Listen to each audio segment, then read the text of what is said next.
Okay, hello everybody. I am Guy Guyot, and I was second technical director of Alan. Okay.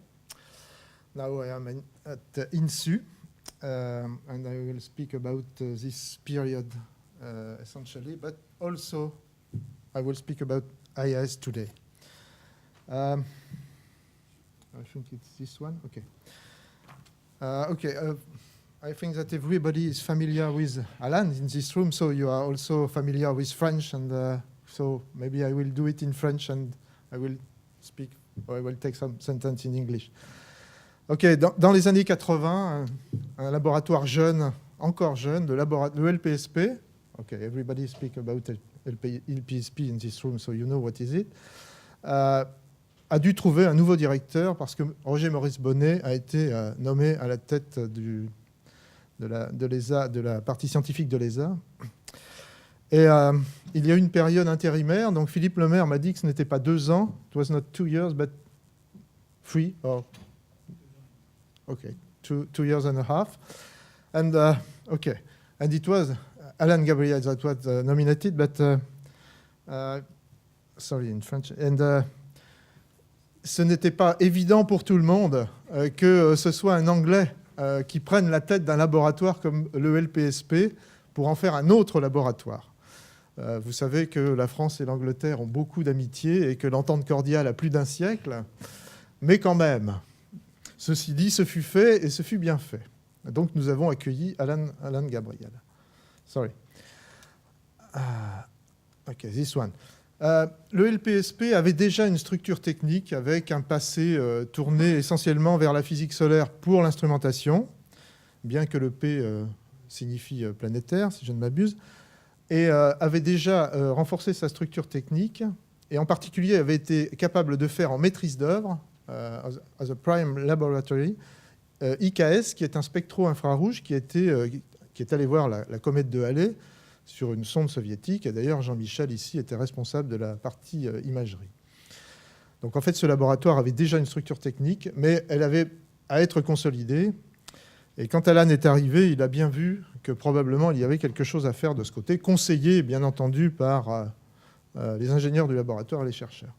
Bon, Alan venant d'Ural, étant anglais, il a assez vite vu que probablement il fallait s'appuyer dans ce laboratoire sur une structure métier, en gros, et sur des spécialistes pour réaliser un certain nombre de projets en astronomie, de projets d'instrumentation. Je ne parle que de ça ici. Bon, l'histoire qui n'est pas très drôle, c'est que... alors, la première chose qui était très bien de la part d'Alan, c'est qu'il a désigné, il a voulu qu'il y ait un responsable technique qui soit un directeur technique, membre du staff de la direction. Il ne s'agit pas d'un animateur ou d'un responsable au sens où on le consulte de temps en temps. Et ça, c'est très important pour la vie technique et la construction d'instruments. Alors, je crois qu'il faut le dire, la chose la moins agréable, c'est que Serge Caz, qui est un ancien que tout le monde a connu au laboratoire, hélas, est décédé, qu'il avait été le premier à initier ce poste, qu'il l'avait très bien fait. Ça a été un choc. Alan venait d'arriver, ou était arrivé. Et puis, probablement, moi, j'étais un peu absent de toutes ces choses-là, ou moi, je faisais mon boulot. Et Alan a pris le temps de réfléchir et de consulter beaucoup à l'extérieur du laboratoire, je l'ai su après, pour savoir s'il fallait continuer dans cette voie et avec qui. Alors, ce qui était un peu plus drôle, c'est que j'ai été contacté, donc je parle de moi, excusez-moi, par Alan, et Alan m'a expliqué, tu es un bon ingénieur, tu es dynamique, tu es un peu agressif, et puis probablement tu devras abandonner ta position de project manager. Bon, je m'occupais à l'époque d'un instrument avec Jean-Michel aussi, qui était PI, sur un ballon stratosphérique, Pronaos. Voilà, bon, j'ai évidemment accepté, puisque c'était très intéressant pour moi, j'avais déjà une bonne connaissance du laboratoire. Et puis, je ne suis pas sûr tout à fait d'être devenu moins agressif, mais avec Alan, nous avions lié des relations et j'ai conservé cette position de project manager.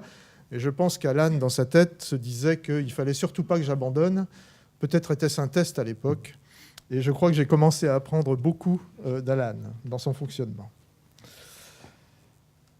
Alors, le présent, c'est les directions d'Alan, pour moi, c'est-à-dire sa présence. Bon, dans les années 90, donc, ça a été vraiment la période Alan Gabriel, et je parle ici de technique, de structure technique.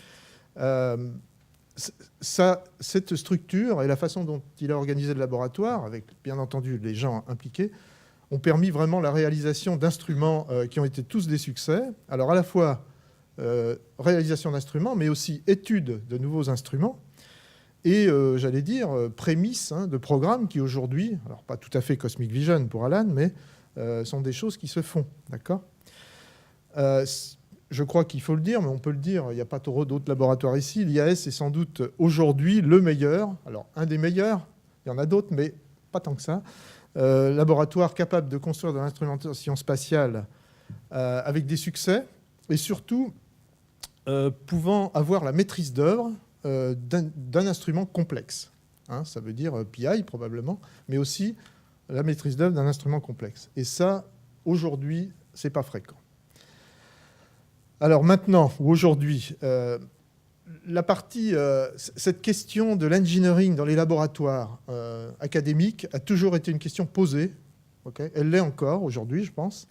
Moins, bon, parce qu'un certain nombre de personnes s'emploient, mais comme à l'époque, à faire en sorte que ça perdure. Et je crois qu'on doit à Alan beaucoup, sur cette période, d'avoir maintenu, d'avoir promu d'abord, réellement, mis en œuvre et maintenu ce système efficace. Et on peut dire aujourd'hui que l'IAS, tel qu'il est aujourd'hui, tel qu'il a été, mais tel qu'il est, il est capable d'être responsable technique, enfin maître d'œuvre d'instruments compliqués. Il l'a montré il n'y a pas si longtemps. Je pense qu'il va le montrer dans l'avenir d'ailleurs. De pratiquer le système engineering, qui est quelque chose de très important. Il ne s'agit pas de construire que des équipements, mais aussi de comprendre, d'avoir des gens qui savent faire les trade-offs et faire respecter des spécifications des interfaces. Ce laboratoire est capable d'avoir la maîtrise d'architecture en optique. Bon, en optique, ça a été difficile, je crois que ça recommence. Dans des aspects mécaniques, thermiques et aussi cryogéniques. Alors là aussi, je pense qu'il y a un background important en électronique et en command control, qui sont vraiment des métiers du spatial. Alors bien sûr, il n'y a pas que ça. Évidemment, l'IAS aussi est bien connu, et ça, Jean-Claude en a parlé, pour toute la capacité qu'il a sur l'aspect acquisition de données, donc directement de satellite, contrôle-commande d'ailleurs, ou commande, et puis tout ce qui est data processing, où là, on entre, j'allais dire, dans les services à la communauté avec IDOC.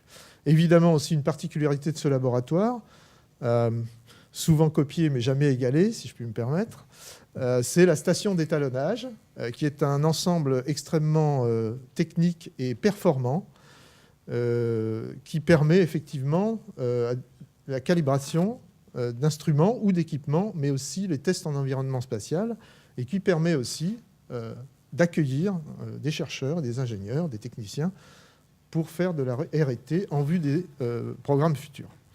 Alors, il faut signaler que ces points ont été, j'allais dire, suivis très sérieusement par Alan, qui mettait, je crois, beaucoup de lui-même dans cette station d'étalonnage en particulier. Je ne parle pas de MEDOC, ça a déjà été dit, ou de IDOC. Alors, je vais terminer. Alan, pour moi, c'est un grand directeur.